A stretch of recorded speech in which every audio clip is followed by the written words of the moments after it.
Bon dia i feliç dia de Sant Jordi i també feliç lluna nova, perquè avui és lluna nova i precisament avui us volia compartir el que a mi m'està ajudant i m'ajuda en el meu dia a dia, l'astrologia.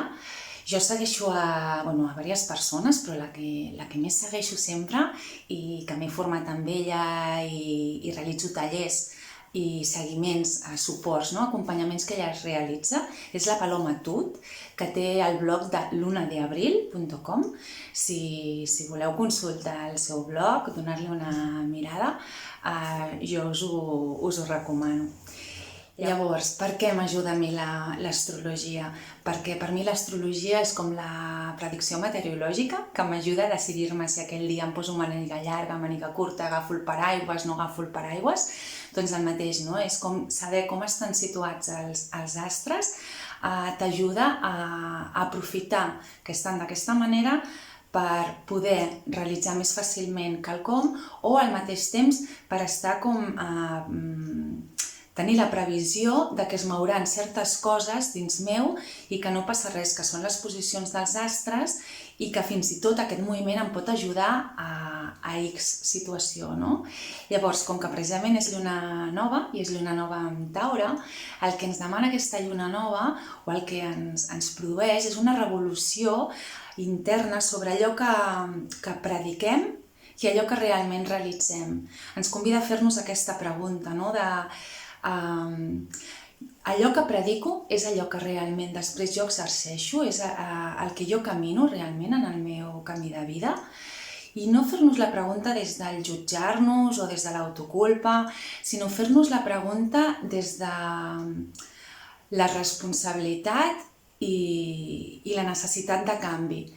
A Taure no li agrada gaire el canvi, precisament el sol rebutjar, i llavors es tracta de poder plantar la llavor, de poder comprometre's amb la materialització d'aquest canvi amb el temps que necessiti, ser responsables i constants. I primer de tot fer-nos aquesta pregunta, no? De què haig de canviar jo internament per realment poder caminar el que predico. Normalment, moltes vegades tendim a jutjar externament, a criticar, i aquests dies doncs realment hi ha molta crítica social, els polítics no ho fan bé, la vida no va bé, el no sé què, el no sé quantos, i moltes vegades és com que tenim una prèdica destructiva sense haver-hi després una constructiva. Destruir sense crear no té sentit. Si destruïm, ha de ser per després crear quelcom, no? Llavors pensar, cadascú de nosaltres, allò que nosaltres volem destruir, què volem crear allà? Quina proposta realitzem respecte a allò, no?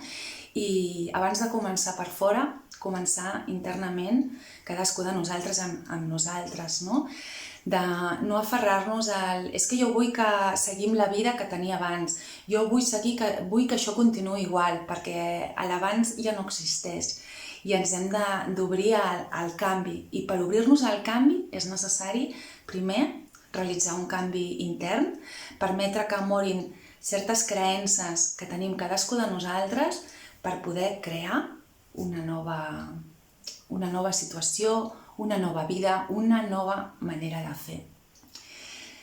Doncs desitjo que vulguis plantar la teva llavor durant tot aquest cicle lunar i que t'ajudi l'astrologia com ho fa amb mi. Que així sia. Fins demà.